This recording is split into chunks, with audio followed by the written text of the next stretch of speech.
ठीक है। तो अभी तक हमने सब पढ़ लिया है ना, cell shape, cell size, cell number, specialise cell, है ना, ये सारी चीजें।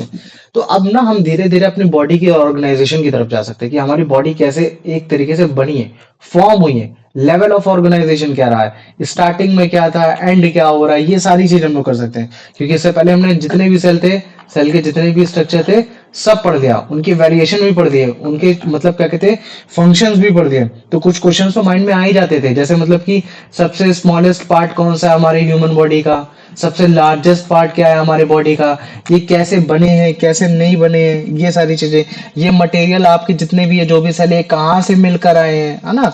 तो ये कुछ क्वेश्चंस हमारे जनरेट होते हैं, तब जाके हमें पता चलता है कि हाँ यार, जो हमारी बॉडी है, ह्यूमन बॉडी है, या फिर जो एक मतलब प्लांट बॉडी है, या फिर जैसे मान लो कि मैं बोल देता हूँ कि एक कुत्ते की बॉडी, बिल्ली की बॉडी है, तो उसमें कैसे एक लेवल ऑफ ऑर्गेनाइजेशन है, कैसे एक वो पूरी तरीके से वो बन के तैयार हुई है। तो इसमें दो लेवल के ऑर्गेनाइजेशन देखे जाते हैं, है ना। जैसे आप इसको देखो ध्यान से, तो उसमें आपको दिख रहा होगा कि देखो भैया, पहले एटम था, फिर स्मॉल मॉलिक्यूल्स, फिर आपके मैक्रो मॉलिक्यूल्स, फिर ऑर्गेनेलीज, फिर सेलुलर लेवल, फिर आपके टिश्यू लेवल, फिर आपके मतलब क्या कहते हैं कि छोटे छोटे ऑर्गन, फिर आपका मतलब क्या कहते हैं कि कुछ ऑर्गन सिस्टम, और फिर आपके बाद पूरी ये होल बॉडी बन जाती थी। तो भैया आप तो बताते थे कि पूरी जो बॉडी की जो फंक्शनल यूनिट है वो आपके तो एक सेलुलर लेवल से स्टार्ट होती है। हम लोग बोलते थे कि सेल्स हमारी बॉडी से बनी हुई है, तो ये पहले आपके ऑर्गनलीज, स्मॉल मॉलिक्यूल, ये सब एटम कैसे, है ना। तो इसी वजह से लेवल ऑफ ऑर्गेनाइजेशन को, कि जब हमारी बॉडी बनती है तो उसको हम दो कैटेगरी में डिवाइड करते हैं। एक पहला केमिकल लेवल में, दूसरा हम लोग सेलुलर लेवल में। तो सबसे पहले हम लोग देखेंगे केमिकल लेवल में।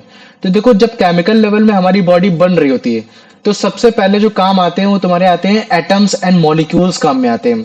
हमारी जो बॉडी बनती है वो ज्यादातर कार्बन की बनी है, हाइड्रोजन की बनी है, ऑक्सीजन की बनी है, नाइट्रोजन की बनी है, इन सारी चीजों की बनी है। तो ये कुछ एटम्स है, ये एटम्स की शेप है, ये तुमको समझ में नहीं आ रहा भैया ने क्या दिखा दिया, लेकिन क्लास 9 में अच्छे से समझ में आ जाएगा।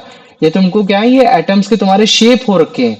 तो इन एटम्स की वजह से हमारी बॉडी क्या होती है, बनती है। और जब एक बार ये हमारी बॉडी बन जाती है, तो फिर धीरे धीरे धीरे धीरे मतलब क्या कहते हैं कि हमारे ये एटम्स बनने की वजह से स्मॉल मॉलिक्यूल्स बन जाते हैं, मैक्रो मॉलिक्यूल्स बन जाते हैं। उस मैक्रो मॉलिक्यूल्स के अंदर तुम्हारे सेल ऑर्गेनेलीज बन जाती है, जैसे माइटोकॉन्ड्रिया हो गया, ये सारे कॉन्ड्रिया हो गया, ये सब हो गया। तो फिर हमारा सेलुलर ऑर्गेनाइजेशन बनना स्टार्ट हो जाता है, मतलब कि अब हमारा पूरी तरीके से एक सेल बन के तैयार हो गया। तो अगर तुमसे कोई भी पूछे ना कि अच्छा बताओ हमारी बॉडी की शुरुआत सबसे पहले कैसे होती है, तो जनरली तुम सेल ऑर्गेनाइजेशन से बोल सकते हो, क्या बोल सकते हो कि भैया सेलुलर लेवल में अगर बोला जाए तो बॉडी की शुरुआत सेल से स्टार्ट हो जाती है।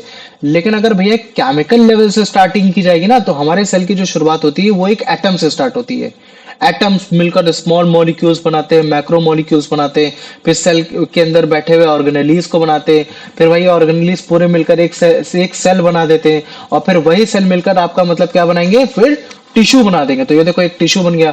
और फिर भैया जब वही टिश्यू जब एक साथ आ जाएंगे तो भैया वो ऑर्गन बना देंगे। तो देखो ये जैसे ऑर्गन बन गया, तो जैसे मानो कि देखो ये सारे तुम्हारे टिश्यू ये थे तुम्हारे मतलब क्या कहते हैं कि कोबाइडल वाले जितने भी आपके कोबाइडल सेल इनको बोला जाता है। तो क्यूबाइडल सेल मिलकर तुम्हारे इन्होंने क्या बनाया कि तुम्हारा देखो एक स्टमक बना दिया। लेकिन एक स्टमक एक बस केवल एक ऑर्गन है, वो उसमें अगर जैसे मान लो कि खाना आया, खाना इसमें पच गया, तो बस केवल इतना ही हुआ। लेकिन एक खाना पचने के बाद इधर से उधर ट्रांसपोर्ट हो पाए, तो उसके लिए हमारे पास मतलब सारी चीजें होनी चाहिए, है ना। खाना है, खाना पच गया, लेकिन एब्जॉर्ब हो पाए तो उसके लिए हमारे पास पैनक्रियाज होना चाहिए, गॉल ब्लैडर होना चाहिए, लार्ज इंटेस्टाइन होना चाहिए, ये सारी चीजें होनी चाहिए। तो जब खूब सारे ऑर्गन एक साथ आ जाते हैं तो हम लोग उसको बोलते हैं एक ऑर्गन सिस्टम। तो ये जो आपको पूरा दिख रहा है, खाना मुंह से गया और तुम्हारा एनस से होकर सब कुछ पास होकर चला गया, तो ये तुम्हारा एक पूरा सिस्टम था, है ना, जिसको हम लोग एलिमेंट्री कैनाल सिस्टम भी बोल देते हैं। तो ये जो आपका मतलब क्या कहते हैं कि सिस्टम बना, ये क्या बना, ये आपका एक ऑर्गन सिस्टम बना। और जब इस तरीके के खूब सारे ऑर्गन सिस्टम, जैसे मान लो कि सांस वाला हो गया, जब हम लोग सांस लेते हैं तो लंग्स काम में आता है। तो लंग्स क्या करता है, ऑक्सीजन को हार्ट तक ट्रांसपोर्ट करता है। तो तुम्हारा अगर जैसे मैं बात करूंगा तो तुम्हारा जैसे मान लो कि मैं बोल देता हूँ कि तुम्हारा एक लंग क्या है, एक ऑर्गन है, हार्ट क्या है, एक ऑर्गन है, ब्लड क्या है, एक ऑर्गन है। क्यों? क्योंकि आपका ब्लड ही ऑक्सीजन को इधर से उधर ट्रांसपोर्ट कर रहा है, ये सब कर रहा है। तो ये सारे ऑर्गन है। लेकिन अगर मैं इन सबको मिला दूं, इनका काम क्या, हमको जिंदा रखना, तो हमको क्या बोल सकते हैं कि यार ये वो ऑर्गन सिस्टम है जो कि हमको ब्रीथिंग प्रोवाइड करते हैं, हमको सांस देना प्रोवाइड कराते हैं, हमारी पूरी बॉडी को फंक्शन प्रोवाइड करते हैं, हमारे रेस्पिरेशन प्रोवाइड कराते हैं। ये तो हमारी बॉडी का जो फंक्शन है वो कुछ ऐसे स्टार्ट होता है। सेल बनते हैं, टिश्यू, काफी सारे टिश्यू मिलकर बनाते हैं ऑर्गन, और फिर काफी सारे ऑर्गन मिलकर बना देते हैं ऑर्गन सिस्टम, और काफी सारे ऑर्गन सिस्टम मिला के बन जाती है हमारी पूरी एक होल बॉडी, पूरी कंप्लीट बॉडी बन जाती है। तो समझ पा रहे हो? तो ये जितने भी ऑर्गेनाइजेशन हमने देखे, एक तुम्हारा मतलब क्या कहते हैं केमिकल लेवल में, और तुम्हारा एक सेलुलर लेवल में, तो इनकी वजह से हम समझ पाए कि हाँ यार जो सेल है वो बेसिकली एक बिल्डिंग ब्लॉक्स है ना, कि शुरुआत वहां से हो रही है ना। लेकिन मतलब अगर देखा जाए तो atom in the form of chemical मतलब लेवल से स्टार्टिंग होती है। लेकिन अगर मान लो कि सेलुलर लेवल से बात की जाएगी तो जो सेल है वो हमारी पूरी बॉडी को बना रहे हैं, क्योंकि सेल के बाद टिश्यू आ रहा है, टिश्यू के बाद तुम्हारा ऑर्गन आ रहा है, ऑर्गन के बाद ऑर्गन सिस्टम आ रहा है, और ऑर्गन सिस्टम के बाद तुम्हारा मतलब क्या कहते हैं पूरी एक होल बॉडी जनरेट बन के हो पा रही है ना।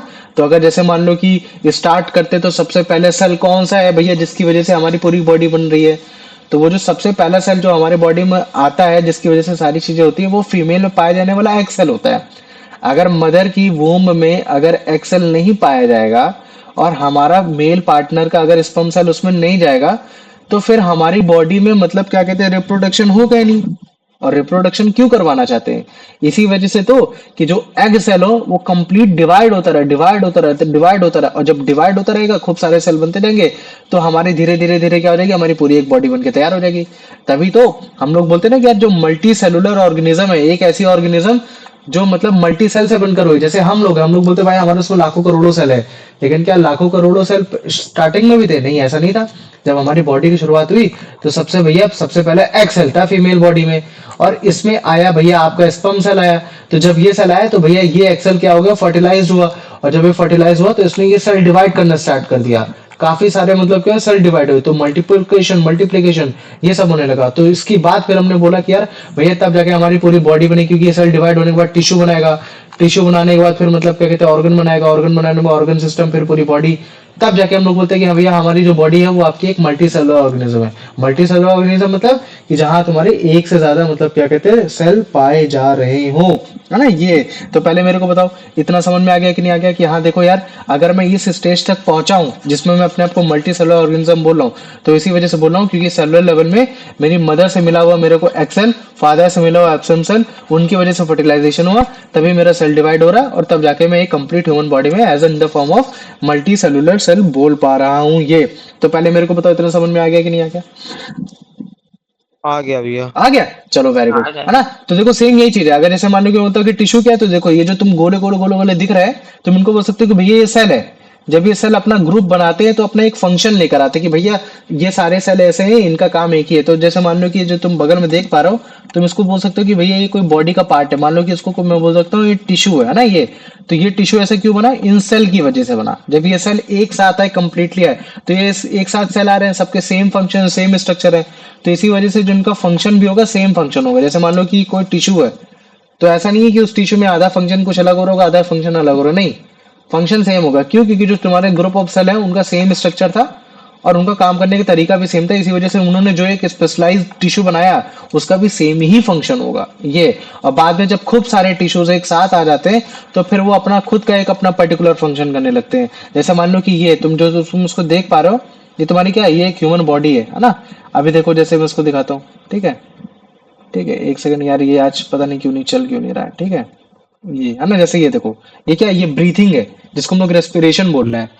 तो अगर मैं बोलूंगा ये रेस्पिरेशन हो रहा है, जो तुम्हारा लंग्स जो उसमें मतलब क्या कहते हैं ऊपर नीचे हो पा रहा है, बड़े आराम से डायफ्राम ऊपर नीचे हो पा रहा है। अगर जैसे उसमें मैं डायफ्राम की बताऊंगा, लोकेशन बताऊंगा, तो ये डायफ्राम हो गया, ठीक है, ये हो गया, ठीक है। ये तुम्हारा मतलब क्या कहते हैं कि चेस्ट कैविटी हो गया, है ना। ये क्या हो गया आपका, चेस्ट कैविटी हो गया, है ना, जिसके अंदर इसमें पेरिकार्डियम की आपकी मसल पाई जाती है। इसके अंदर आप देख पा रहे हो कि चेस्ट पाया जा रहा है, ये हो गया, है ना। ये आपका ट्रैकिया हो गया, ये सब हो गया। तो एक ऑक्सीजन या फिर एक कार्बन डाइऑक्साइड हमारी बॉडी के अंदर आ रही है, जा पा रही है, क्यों जा पा रही है? क्या केवल चेस्ट में जो पाया जा रहा है, आपका जो लंग्स पाया जा रहा है उसकी वजह से पाई जा रही है? नहीं, इसमें काम आपकी चेस्ट कैविटी ने भी काम किया, डायफ्राम ने भी काम किया, ट्रैकिया ने भी काम किया, है ना, लेरिक्स ने भी काम किया, सबने काम किया, तब जाके आप एक सांस ले पा रहे हो। तो चेस्ट आपका एक टिश्यू, चेस्ट कैविटी आपका एक टिश्यू, डायफ्राम आपका एक टिश्यू। तो जब ये टिश्यू एक साथ है तब जाके इन्होंने एक ऑर्गन बनाया जिसको हमने क्या बोल दिया, लंग्स सिस्टम बोल दिया। तो ये क्या हो गया, ये आपका एक ऑर्गन हो गया, है ना ये। और बाद में इस ऑर्गन सिस्टम में बेसिकली क्या हो रहा है, ऑक्सीजन की सप्लाई हो रही है, कार्बन डाइऑक्साइड को बाहर निकाला जा रहा है। तो ये कहां तक जा रहा है, हार्ट तक जा रहा है। फिर हार्ट क्या कर रहा है, पूरी बॉडी को ट्रांसपोर्ट कर रहा है। तो जब इस तरीके से मतलब क्या कहते हैं कि पूरी बॉडी फंक्शन करती है तो हम उसको बोल देते हैं कि हाँ देखो ये एक रेस्पिरेटरी सिस्टम है, मतलब कि एक ऑर्गन सिस्टम है, और हर एक ऑर्गन सिस्टम का अपना एक अलग अलग नाम होता है। जैसे मान लो कि मैं बोलता हूँ कि यार भैया ब्लड क्या करता है कि आपको ऑक्सीजन, फूड, न्यूट्रिएंट ये सब सप्लाई करता है, तो मैं उसको ब्लड सिस्टम नहीं बोलूंगा, या फिर मैं उसको ऑर्गन सिस्टम नहीं बोलता, मैं उसको ट्रांसपोर्टेशन सिस्टम बोल देता हूँ कि ब्लड ने उसको ट्रांसपोर्ट किया। तो जब मैं कहीं सिस्टम में अगर कोई स्पेसिफिक वर्ड लगा रहा हूँ तो वो पूरा ही एक ऑर्गन सिस्टम है ना। जैसे यहाँ है, पूरी बॉडी ने एक कोऑर्डिनेट करके काम किया, तब जाके नॉस्ट्रिल ने काम किया, विंड पाइप ने काम किया, तुम्हारे लंग्स ने काम किया, चेस्ट कैविटी ने काम किया, डायफ्राम ने काम किया, तब जाके तुम सांस ले पाए, रेस्पिरेशन कर पा रहे हो। तो ये तुम्हारा पूरा एक ऑर्गन सिस्टम बन गया है ना।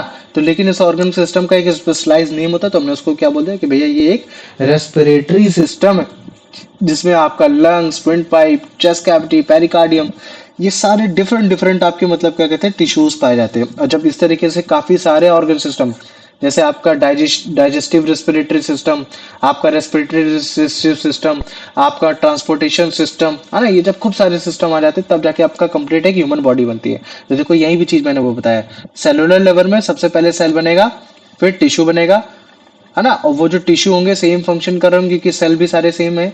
जब खूब सारे टिश्यू आ जाएंगे तब वो आपका एक ऑर्गन बना देंगे, और जब खूब सारे ऑर्गन एक साथ आ जाएंगे तो एक ऑर्गन सिस्टम बना देंगे, और जब खूब सारे ऑर्गन सिस्टम अलग अलग टाइप के सेल और टिश्यू से मिलकर बनेंगे तब एक आपका एक कंप्लीट एक ह्यूमन ऑर्गेनिज्म बन जाएगा। तो हम क्या बोल सकते हैं कि हाँ भैया जो सेल है वो आपका एक बेसिक स्ट्रक्चरल यूनिट है, किसी भी ऑर्गेनिज्म का स्ट्रक्चर बनाने के लिए वो आपका बेसिक है, मतलब कि स्टार्टिंग यहाँ से है। लेकिन अगर केमिकल लेवल से बात की जाएगी तो भैया आप एटम के बारे में बताओगे ना कि एटम से शुरुआत हो रही है। अदरवाइज आप बेसिक स्ट्रक्चर से आप यहाँ से भी बात कर सकते हो कि भैया बेसिक स्ट्रक्चर आपका सेल से बनना स्टार्ट हो जाता है, क्योंकि फंक्शन भी सेल यहीं से करता है। क्योंकि अगर आप मान लो कि ऑर्गेनलीज है या फिर जो भी चीजें बन चुकी है, लेकिन अगर मान लो कि पूरी ऑर्गेनलीज इसमें नहीं पाई जा रही है तो आपका टिश्यू ही नहीं फॉर्म हो पाएगा, है ना। तो जब आपका सेल कंप्लीटली बन गया तो फिर आपका मतलब क्या कहते हैं टिश्यू बन जाएगा, टिश्यू बन जाएगा आपका ऑर्गन बन जाएगा, ऑर्गन बन जाएगा तो पूरी ऑर्गन सिस्टम बन जाएगा, ऑर्गन सिस्टम काफी सारे आ जाएंगे तो पूरी ह्यूमन बॉडी बनेगी, जिसकी हेल्प से आप digestion, respiration, transportation, excretion, reproduction, ये सारी चीजें आप मतलब क्या कहते हैं बड़े आराम से कर पाओगे, है ना। तो जैसे कि इसको देखो, इसमें क्या हो रहा है, ब्लड ट्रांसपोर्ट हो पा रहा है। तो ये जो है ये आपका मतलब क्या कहते हैं ट्रांसपोर्टेशन सिस्टम है, ये क्या आपका ट्रांसपोर्टेशन सिस्टम है। तो ट्रांसपोर्टेशन सिस्टम, तो इसको मैं ये भी बोल सकता हूँ कि भैया ये एक ऑर्गन सिस्टम है। तो मैं बोलूंगा भैया ऑर्गन सिस्टम है तो इसमें कौन कौन से ऑर्गन है, तो भैया आप इसमें बोलोगे भैया ब्लड है, ब्लड इसमें जा रहा है आपका, इसमें मतलब क्या कहते हैं ब्लड पाइप्स हो गए, ये चीजें हो गया, है ना। इसमें भी आपका ऑक्सीजन हो गया, इसमें आपका मतलब क्या कहते हैं CO2 हो गया, इसमें आपका हार्ट हो गया, इसमें आपका चेस्ट कैविटी हो गया, है ना, ये सारी चीजें हो गई। तो काफी सारे ऑर्गन्स मिलकर एक ऑर्गन सिस्टम बनाते हैं, लेकिन शुरुआत आपकी सेलुलर लेवल में आपके सेल से स्टार्ट होती है, लेकिन एक केमिकल लेवल में एक आपकी एटम से शुरुआत होती है। तो पहले मेरे को बताओ इतना समझ में आ गया कि नहीं आ गया, सेल का जितना भी फंडा था तुम्हारे चैप्टर में वो सब मैंने पढ़ा लिया। अब जो अगले कॉन्सेप्ट हमारे आएंगे वो अब हम माइक्रो ऑर्गेनिजम्स के बारे में पढ़ा करेंगे कि माइक्रो ऑर्गेनिजम्स होता क्या, हमारे लिए फ्रेंडली माइक्रो ऑर्गेनिजम्स कौन से, एनिमी माइक्रो ऑर्गेनिजम्स कौन से, जो हमारे लिए हानिकारक है, जो हमारे लिए जो फ्रेंडली है। और ये बहुत ज्यादा इंपॉर्टेंट हो जाता है पढ़ने के लिए। तो पहले बताओ आज का जो टॉपिक था वो समझ में आ गया कि नहीं आ गया, इसमें किसी को कोई डाउट है, आ गया? जी भैया आ गया। आ गया, आओ चलो क्वेश्चन लगाते हैं।